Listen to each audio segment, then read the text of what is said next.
Agaseke k'amakuru mu karere ngapfunduriye muri Kongo Kinshasa. Abagariye Uganda muri Nord Kivu bakanye amakuru bavuga ko Kampala yabarafunguye imipaka ihuza igihugu n'ibice bigenzurwa na M23. Tariki 10 g'ukwezi umutegetsi w'akarere ka Kisoro muri Uganda yagaragaye kumwe n'aba M23 bafungura umupaka wa Bunagana, kandi yavuze ko yabikoze mu izina rya Perezida Museveni. Uretse mu mupaka wa Bunagana, byanavuze ko umupaka wa Ishasha uhuza Rucuru na Uganda nawo waba uri nyabagendwa. Amwe mu bayobozi ba M23 agaragaye ashima ubutegetsi bwa Uganda avuga ko abaturage badakwiye kuba inzira karengane za politike. Ibinyamakuru bya Kongo Kinshasa byanditse ko Isingoma Joseph Kusemerwa uhagariye konsera ya Uganda muri Nord Kivu kwa gatandatu yaraye yakirenga ko ayo makuru ari ibihuha byo ku mbuga nkoranyambaga, ashimangira ko Uganda itari gukora ikintu nk'iki ngiki kitavuganye n'ubutegetsi bwuzu bwa Kinshasa. Ikinyamakuru Actualité CD cyavuze ko Isingoma Joseph Kusemerwa yabivuze bwo yarahamagajwe na guverineri nta kiva amajyaruguru kugira ngo asobanurire umahano. Uyu mudiplomate wa Uganda avuga ko igihe cyose leta ya Kampala itaratangaza amakuru mu buryo bwemewe n'amategeko, aya makuru yo gufungura Bunagana gumya gufatwa nk'ibihuha. Amakuru y'ifungurwa ry'umupaka wa Bunagana na Ishasha yari yatangajwe bwa mbere na General Muhoozi Rugaba, umuhungu wa Museveni akaba n'umugaba mukuru w'ingabo za Uganda.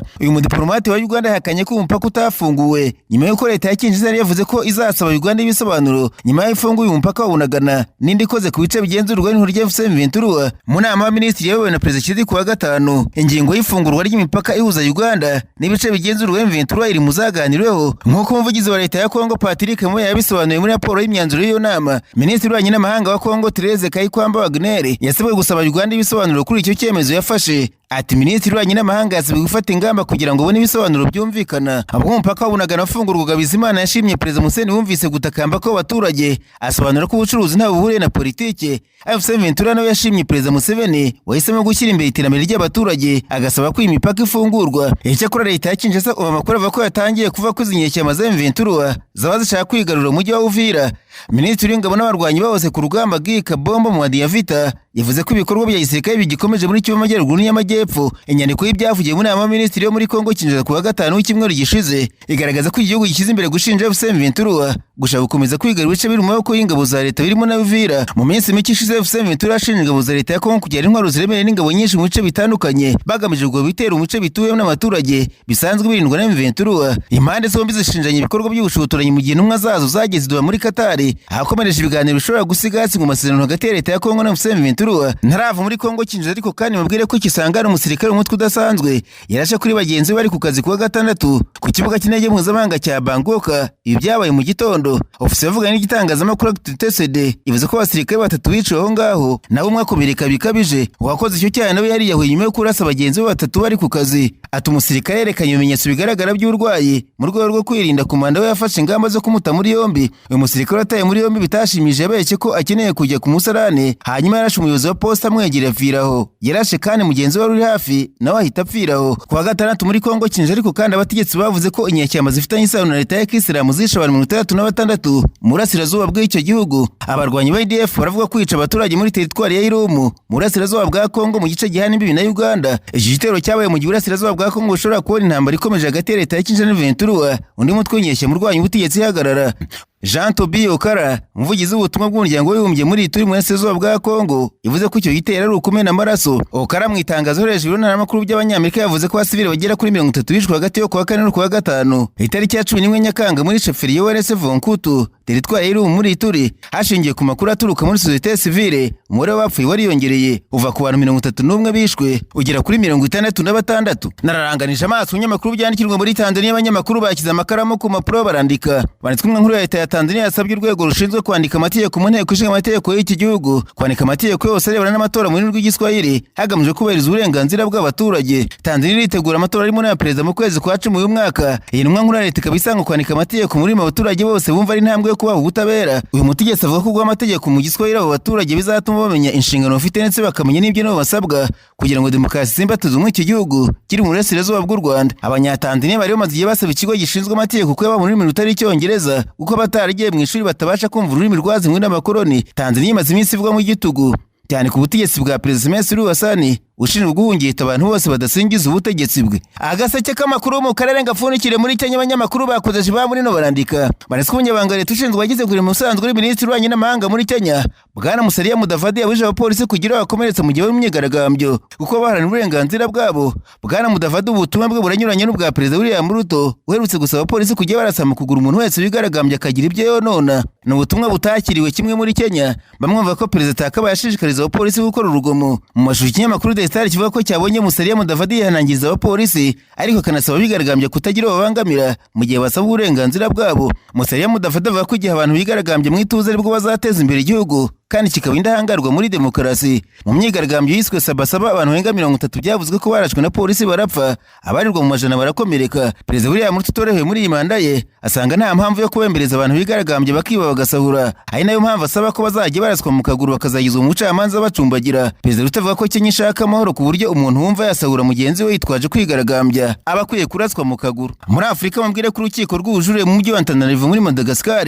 rwanishije umugabo gushahurwa cyangwa se gukonwa nyuma yo guhamwa n'icyaha cyo gufata ku ngufu umwana w'imyaka 6 no kugerageza kumwica. Byemejwe mu nshinjacyaha mukuru w'urukiko rw'ubujurire Razafindra Kambo Didier wavuze ko bamuhanishije igihano cyo gufunga burundu no gushahurwa. Razafindra Kambo yavuze ko igihano kigamije kuburira abandi bantu bafite imigambi mibi nk'iyo. Itegeko ryo gushahura abasambanya abana batoya ryashyizweho 2024 muri iki gihugu nyuma yo kumubare y'abana bari munsi y'imyaka 10 bafatwa ku ngufu yiyongereye cyane. Guverinoma yavuze ko iri tegeko rizafasha guhashya ibyo byaha bikorerwa abana bato. Igihano nk'iki gitangwa mu bihugu bimwe na bimwe ku isi birimo nka Repubulika ya Czech n'Ubudage, gusa bo ntabwo ari itegeko kubikora, babikorewe nyiri gukora icyaha byemeye. Ahandi iri tegeko rikoreshwa ari muri Leta ya Louisiana muri Leta Zunze Ubumwe za Amerika, aho ryatangiye gukoreshwa umwaka ushize ko umuntu wafashe umwana ku ngufu nta mahitamo aba afite, aba agomba gushahurwa cyangwa se gukonwa byanze bikunze. Hari kandi n'ibindi bihugu bikoresha uburyo bwo guha imiti abakoze ibyaha byo gufata ku ngufu igatuma ubushake bwo gukora imibonano mpuzabitsina bugabanuka, ariko ashobora kongera kujya bugira ku rugero byari biriho mbere mu gihe yaretse gufata iyo miti. Ibikorwa mu bihugu nka Polonye, Korea y'Epfo ndetse n'ahandi henshi muri Amerika.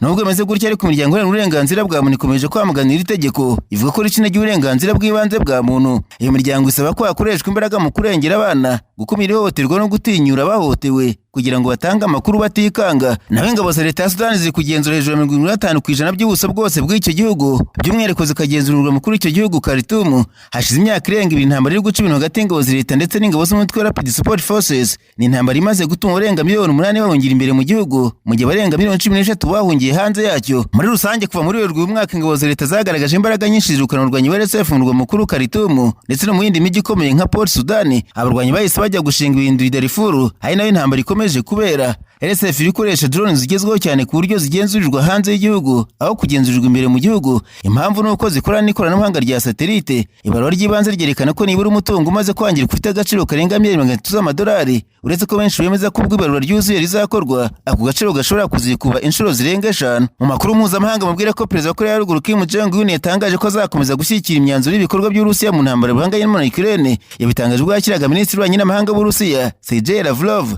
muri Konsan Karima Coastal Tourist Zone, ahantu bafite ubushobozi bwo kwakira ba mukerarugendo 20,000. Perezida Kim yahamije ko ashyigikiye imyanzuro n'ibikorwa by'Urusiya nta kindi kintu bisabye.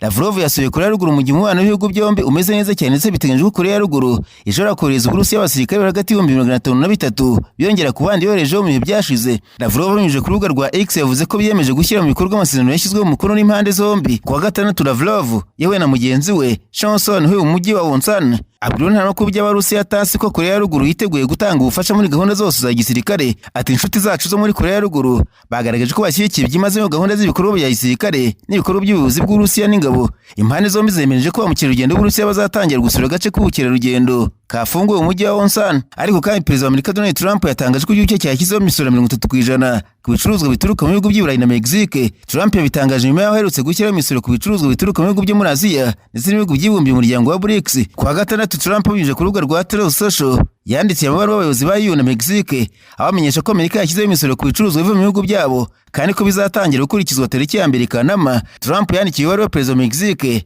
Claudia Sheinbaum amushinja ko igihugu cye kidakora ibishoboka byose ngo kirwanye injizwa ry'ibiyobyabwenge bw'ubwoko bwa fentanyl muri Amerika. Yakomeje amubwira ko igihe iki gihugu kizatangira gufata ingamba zo kurwanya imitwe izwiho gucuruza ibiyobyabwenge ndetse n'ibindi bitandukanye, Amerika yiteguye kugabanya iyo misoro. Ku rundi ruhande Trump yanandikiye umuyobozi wa komisiyo y'umuryango w'ubumwe bw'Uburayi Ursula von der Leyen amubwira ko ibihugu by'Iburayi bikunda kugura ibikomoka muri Amerika kurusha iby'igihugu cye kigura kuri uyu mugabane w'Uburayi. Yakomeje asobanura ko ashobora kugabanya umusoro wa 30% ku bicuruzwa biva i Burayi mu gihe umuryango nawe wakuraho imisoro washyiriweho ibicuruzwa biva muri Amerika. Iyi misoro yashyiriweho ibihugu by'Iburayi na Mexique itandukanye n'iyari isanzweho ya 25% ku byuma, aluminium n'imodoka.